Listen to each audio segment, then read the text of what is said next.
নিচের ঘরের অন্ধকারে অনেকগুলো সাদা চোখ জ্বলছে।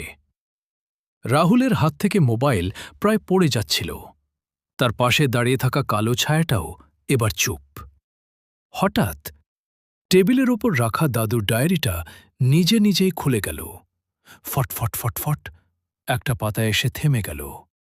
রাহুল কাঁপা গলায় পড়তে শুরু করল, যদি কেউ এই ডায়েরি পড়ে তাহলে জেনে রাখো, এই বাড়ির পেছনের কালো দরজাটা কোনো সাধারণ দরজা না, এটা একটা কারাগার।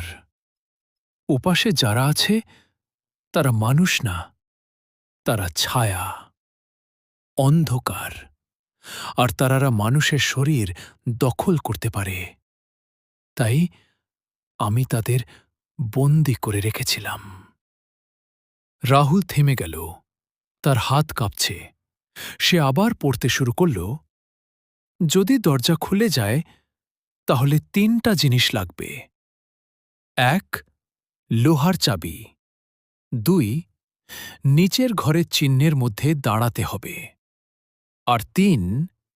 যে দরজা খুলেছে তাকে নিজের রক্ত দিয়ে দরজা বন্ধ করতে হবে।